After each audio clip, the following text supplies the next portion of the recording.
চরিত্র অমলা।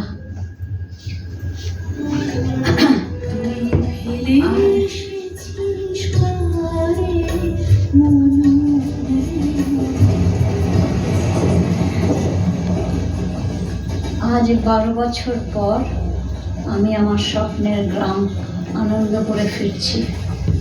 জানি না যা ফেলে এসেছি তা আগের মতন দেখতে পাবো কিনা। জানি না আমার স্বপ্নটাকেও আগের মতন ফিরে পাবো কিনা।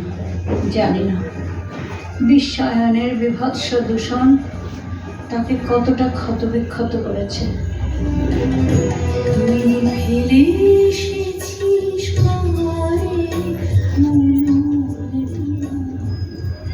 সেই ছোটবেলার খেলার মাঠ, পুকুর ঘাট, সাঁতার কাটা, পুতুল খেলা, কত কিছু স্মৃতি ভেসে আছে একদম চোখের সামনে। কত আনন্দ, যেন আনন্দের ধারা বয়ে যেত।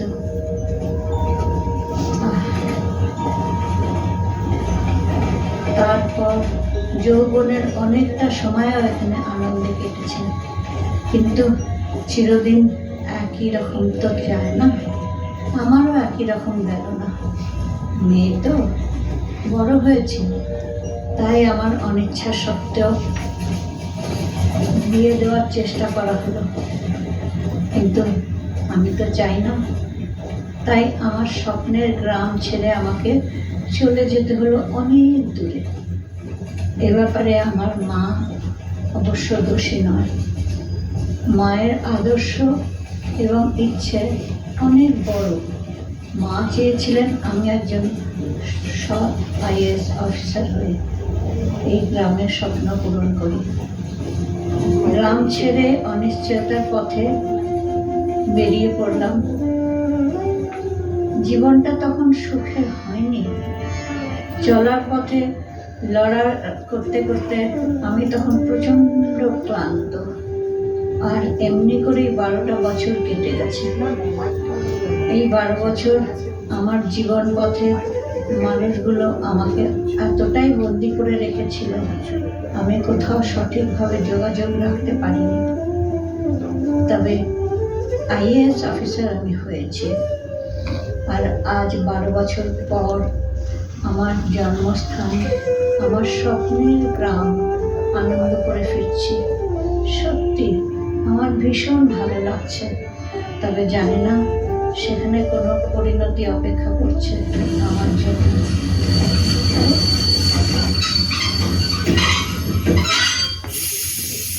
আনন্দপুর এসে গেছে, যদিও পুরোপুরি মনে হচ্ছে ট্রেন চলে যাওয়ার শব্দ। ট্রেন তো চলে গেল, কিন্তু আমি এখন কিভাবে যাব? আমার স্বপ্নের গ্রামটার নামটাও তো বদলে গেছে মনে হচ্ছে, কারণ যাকে জিজ্ঞাসা করছি সেই বলছে জানি না। স্টেশনের নামটাও দেখছি শুধুমাত্র ঠিক আছে,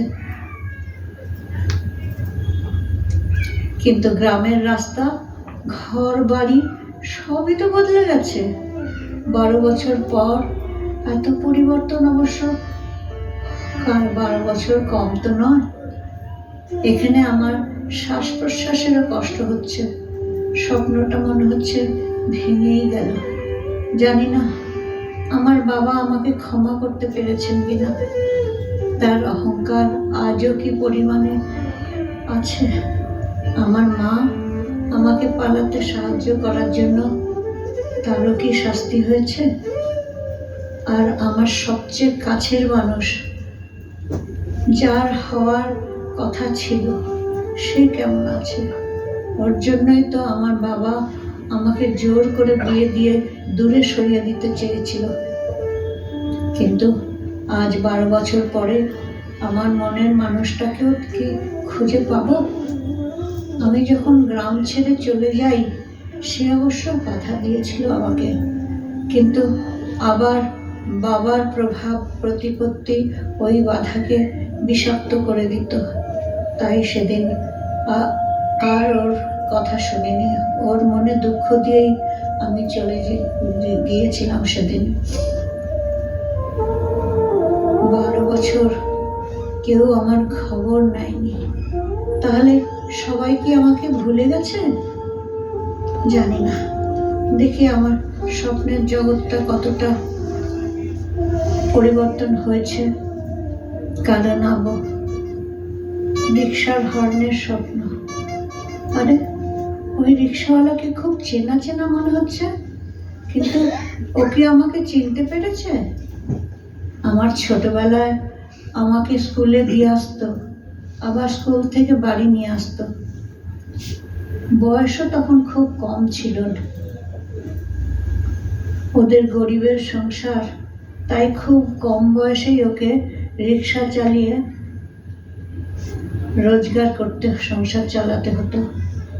ওর ভবিষ্যৎ নিয়ে ওর মা বাবার কোনো কৌতূহল বা মাথা ব্যথা ছিল না, কোনো স্বপ্নও ছিল না। আমার ক্ষেত্রে অন্তত মায়ের তো সমর্থন ছিল।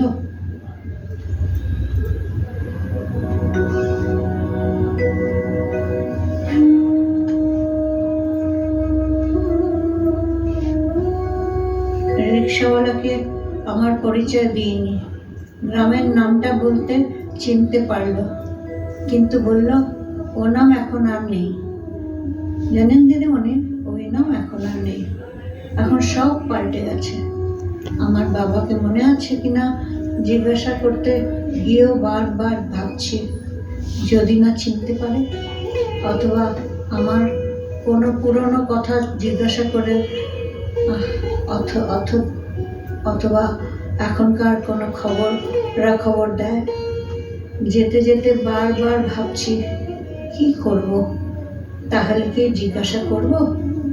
শেষ পর্যন্ত আর নিজেকে সামলাতে পারলাম না, জিজ্ঞাসা করেই ফেললাম,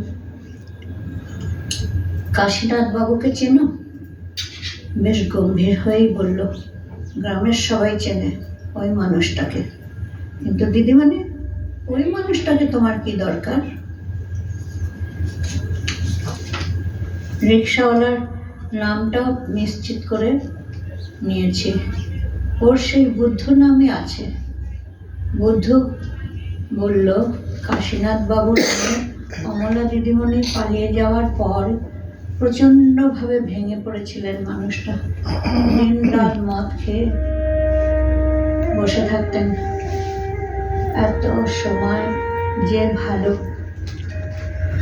এক সময় যে ভালো কাজের জন্য গ্রামের সবাই ওনাকে ভালোবাসত, এখন সবাই ঘৃণা করে।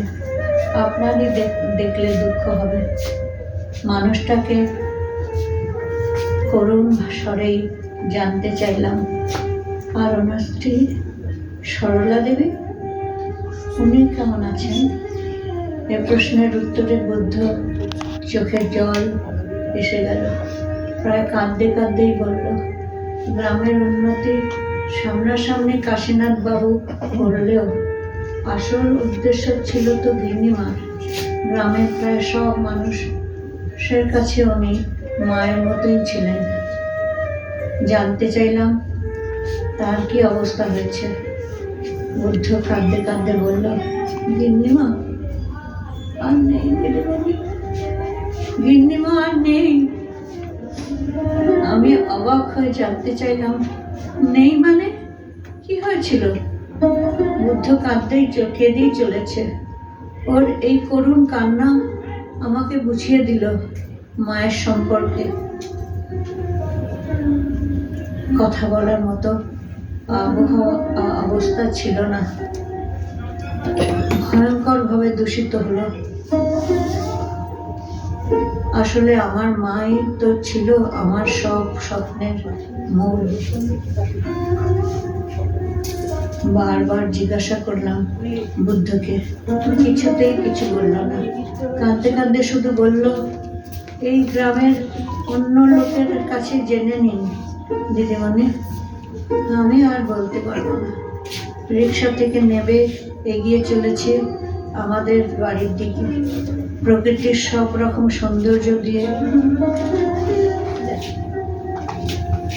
সাজানো আমাদের বাড়ি। সেটা এখন আর নেই। ওখানে গড়ে উঠেছে ভয়ঙ্কর দৈত্যের মতন বড় আর বহুতল উঁচু বিরাট বিল্ডিং। প্রকৃতির কোমলতা সেখানে আর নেই। বিল্ডিং থেকে একটু দূরে চোখে পড়ল একটা পাথরের মূর্তি বসানো রয়েছে মনে হচ্ছে। আর তার পায়ের কাছে এক অসহায় জীর্ণ শীর্ণ বৃদ্ধ মানুষ বসে কাঁদছে। মনে হচ্ছে কিছুক্ষণ আগে বিল্ডিং এর সিকিউরিটিকে জিজ্ঞাসা করেছিলাম কাশীনাথ বাবুর কথা। সে আমাকে এই বৃদ্ধের দিকে আঙুল তুলে দেখালো। আমার চোখ ভিজে গেল, বুকের ভেতরটা কেঁপে উঠল। কান্না ভেজা গলায় সিকিউরিটিকে জিজ্ঞাসা করলাম ওনার স্ত্রীর কথা জিজ্ঞেস করার তার চোখটা ভিজে উঠল। সে কোনো উত্তর দেয়নি, আঙুলটা ওই বৃদ্ধের দিকেই দেখিয়েছে। স্বপ্নটা আমার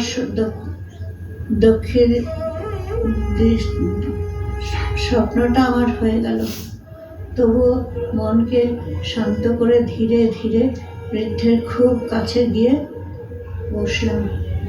অবাক হয়ে দেখলাম পাথরের মূর্তিটা তো আমারই। জিজ্ঞাসা করলাম এটা কে? চুপচাপ বসে থাকা মানুষটা এবার হাউমাউ করে কেঁদে উঠল। পাথরের মূর্তিটা ধরে সে কি কান্না! চিৎকার করে বলতে লাগলো, তোমরা কেউ আমার মেয়ের গায়ে হাত দেবে না। ওর অনেক স্বপ্ন ছিল, আমি সেই স্বপ্ন ভেঙে দিয়েছি, সব দূষিত করে দিয়েছি।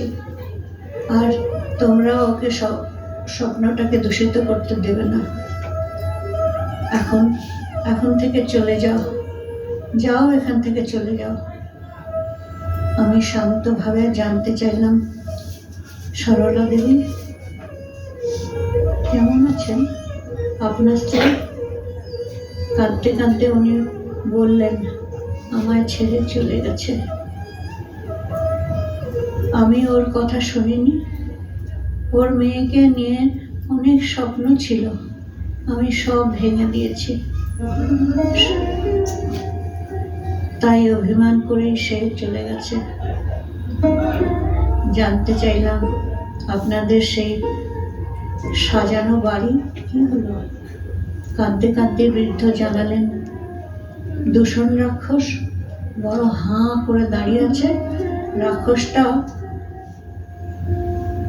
আমি জিজ্ঞাসা করলাম, আপনি এখানে কেন? রাক্ষসটার ভয় নেই? উনি বললেন, আমি আমার মেয়ের পথ চেয়ে বসে আছি। ও ফিরে আসলে এই গ্রামটা আবার পাল্টে যাবে। আমার স্বপ্ন, আমার মেয়ের স্বপ্ন, ওর মায়ের স্বপ্ন সব পূরণ হবে। কিন্তু করুণা। কাঁদতে কাঁদতে বৃদ্ধ তারপর কাঁদতে কাঁদতে উত্তর দেন, কিন্তু মেয়ে তো আর আসবে না। ব্যাকুল কণ্ঠে জানতে চাইলাম, কেন? মেয়ে আসবে না কেন? বৃদ্ধ ব্যাকুলভাবে বললেন, শুনেছি প্রবল ভূমিকম্পে পাহাড়ের ধস নেবে ও চাপা পড়ে মারা গেছে। আমি জানতে চাইলাম, খোঁজ নেননি? কাঁদতে কাঁদতে অসহায় মানুষটা বললেন, কেউ বলতে পারেনি, আর খবরের কাগজে তো এইটাই দিয়েছে। আমি করুণভাবে বললাম, এখন সে যদি আবার ফিরে আসে? এবার বৃদ্ধের চোখের জল আর বাঁধ ভাঙে না। চিৎকার করে বললেন, আর কিছু করার নেই রে মা।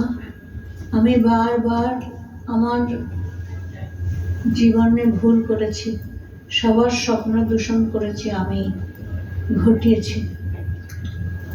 করুণ আবহাওয়া, সবাই বারণ করেছিল। আমার স্ত্রী সরলাও বারবার অনুরোধ করেছিল, গ্রামের সবাই বারণ করেছিল, কিন্তু আমি কথা শুনিনি। 12 বছর হয়ে গেল। দেখে আমি আমার আদরের মেয়ের অন্ত্যেষ্টি করে দিয়েছি। আজ সে ফিরে এলেও সে তো আমার কাছে মৃত। আমি জীবনের এই মারাত্মক অপরাধে সবাই আমাকে ছেড়ে চলে গেছে। নতুন করে ভুল ভাঙানোর ইচ্ছে আমার আর নেই। শেষ আর একটা আশ্রয়ের সামনে চললাম। যদি আমার স্বপ্ন দূষণে আর কিছু বাকি থাকে সেটাও দেখে যাই। চলতে চলতে একজনকে জিজ্ঞাসা করলাম, পার্থদের বাড়ি কোথায়? আমার প্রিয় মানুষ, আমার স্বপ্নের মানুষ। যাকে জিজ্ঞাসা করলাম নামটা শুনে সে রীতিমতন ঘাবড়ে গেল। ভয়